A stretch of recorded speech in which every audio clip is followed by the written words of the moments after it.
যোৱা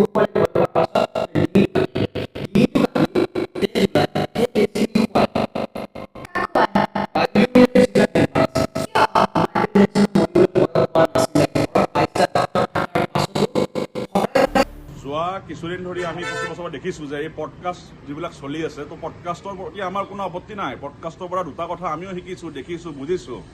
কিন্তু পডকাষ্টৰ নামত কিছুমান কণ্টেণ্ট ক্ৰিয়েশ্যনৰ নামত কিছুমানে এনেকুৱা কিছুমান কাম আৰম্ভ কৰিছে যিটো সুস্থ এখন সমাজৰ পৰিচায়ক নহয়। যোৱা 21 তাৰিখে এগৰাকী ছোৱালী, তেওঁৰ নামটো মানে হিমাশ্ৰী শইকীয়া চাগে, তেওঁ এটা কিবা এটা চলাই জাম্পিং স্পাইডাৰ ষ্টুডিঅ' বুলি, তাত এগৰাকী, মই কিন্তু নাচাওঁ, তাত মই সেইদিনাখন মানে অভিযোগ পালোঁ, মই তেতিয়া চালোঁ আৰু সঁচাকৈ বৰ অদৰকাৰী কিছুমান মানে কথা বতৰা যিটো পশ্চিমীয়া সংস্কৃতিৰ লগত কিবা কিবি জড়িত, মানে নিকৃষ্ট মানে জঘন্য ধৰণৰ কথা কিছুমান তেওঁ আলোচনা কৰি এই গোটেই কাৰবাৰটো এজন যুৱকজন কি হয় কি কথা আমি নাজানো, কিন্তু তাৰ জৰিয়তে আমাৰ ছ'চিয়েল মিডিয়াত গোটেই অসমীয়া সমাজৰ বিয়পাই দিছে। আপোনালোকে জানে, সকলোৱে জানে যে লকডাউনৰ পিছৰ পৰা মানে সৰু সৰু বাচ্চাৰ হাতে হাতে মোবাইল গুচি গ'ল। তো তেওঁলোকে চাই থাকে, এনি টাইম মোবাইলবিলাক চাই থাকে, সৰু বাচ্চাৰ মোবাইল খুচৰে।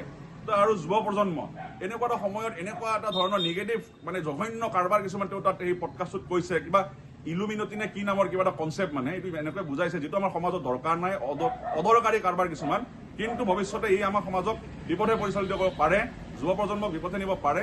এই গোটেই কথাখিনিৰ যিটো ভয়াৱহতা সেইটো অনুধাৱন কৰি সামাজিক বিষয়বস্তু যিটো বিয়পোৱা, অন্ধবিশ্বাস বিয়পোৱাৰ যিটো কৌশল, তাৰ বিৰোধিতা কৰি মহানগৰী চানমাৰী থানাত আমি এখন এফআইআৰ দিছোঁ আৰু আশা ৰাখিছোঁ পুলিচে বিহিত ব্যৱস্থা ল'ব।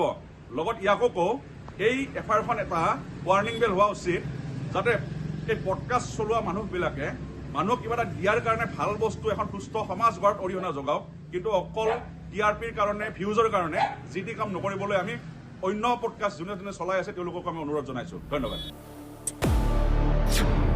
পডকাষ্টৰ নামত অন্ধবিশ্বাস বিয়পোৱাৰ অভিযোগত ইউটিউবাৰৰ ওপৰত এজাহাৰ দাখিল।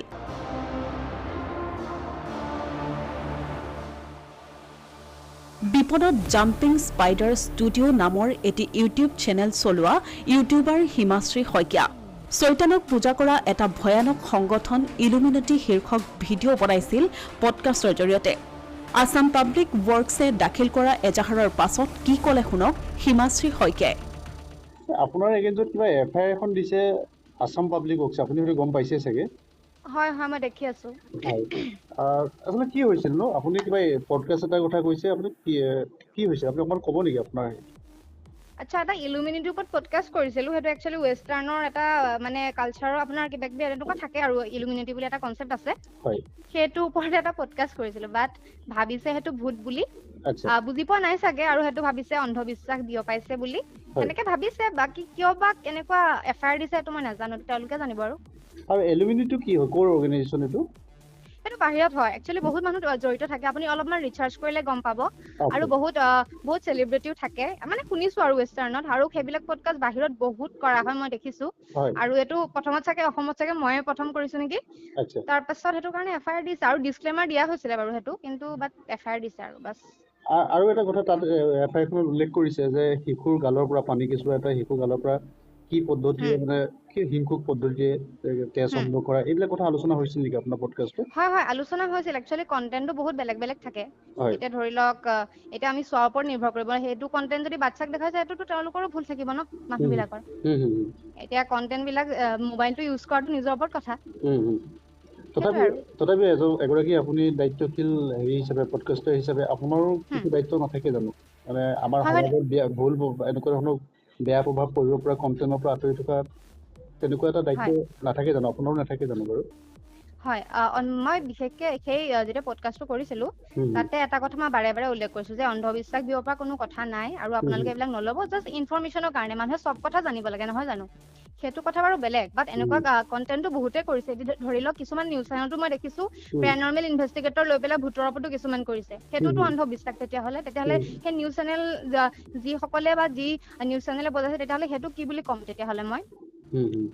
এতিয়া আপুনি কি ক'ব, মানে আপুনি এইটো কথা ভাবেনে যে ছ'চিয়েল মিডিয়াত যিটো আমাৰ মুক্ত স্বাধীনতা, আমি যি কৰিব পাৰোঁ, যি বিচাৰোঁ, যেনেধৰণে ক'ব পাৰোঁ, কথা পাতিব পাৰোঁ, সেই স্বাধীনতা থকাৰ কাৰণে আমি বাৰু কিছুমান ক্ষেত্ৰত সেই নিজৰ কাৰণে নিজৰ লক্ষ্মণ ৰেখাডাল তৈয়াৰ কৰিব পৰা নাই নেকি? আমি যি ইচ্ছা তাকে কৰি গৈছোঁ নেকি বাৰু? আপোনাৰ বুলি কোৱা নাই, একাংশ পডকাষ্টে এইটো কৰিছে নেকি? সেইটো বেলেগৰ কথা বাৰু ক'ব নাযাম, কিন্তু মই মানে বেলেগ বেলেগ কন্টেন্ট ট্ৰাই কৰো। আপুনি যদি চেনেলটো চেক কৰে তেতিয়া গম পাব। মই সেইটো বেচিছত বনাই আহিছো বস্তুবিলাক। বাকী যদি কিবা কৰিবলগীয়া আছে সেইটো আইনে কৰিব, বাকী মোৰ ফালৰ পৰা একো ক'বলগীয়া নাই। আপোনাক চানমাৰি থানাৰ পৰা যোগাযোগ কৰিছে নেকি? নাই এতিয়ালৈকেতো কৰা নাই। আৰু আপুনি গোটেই ঘটনাটো সন্দৰ্ভত যিখন FIR দিলে সেই সন্দৰ্ভত আপোনাৰ শেষ স্পষ্টীকৰণ আপুনি কি ক'ব, আপোনাৰ মতামত কি? মোৰ ক'বলগীয়া একোৱে নাই, মই জাষ্ট কথা পাতিছিলো সেইটো টপিকৰ ওপৰত, আৰু মই ডিছক্লেমাৰ দি লৈছিলো, আৰু মাজতে ভিডিঅ'ৰ মাজতো মই কৈ দিছো যে এইটো কোনো অন্ধবিশ্বাস নহয়, তেনেকুৱা ফেলাবৰ কাৰণে মই কথাখিনি পতা নাছিলো, আৰু সেইখিনি কৈ দিয়া আছিলে, ক্লিয়াৰিফিকেশ্যন কৰা আছিলে। তাৰপিছতো কিয় দিছে সেইটো মই নাজানো, তেওঁলোকে জানিব। আপুনি এই ভিডিঅ'টো আপোনাৰ কণ্টেণ্ট মানে ফেচবুক পোষ্টত বা ছ'চিয়েল মিডিয়াত ৰখাব নে এতিয়া আঁতৰাব? সেইটোতো মই এতিয়ালৈকে ভবা নাই বাৰু।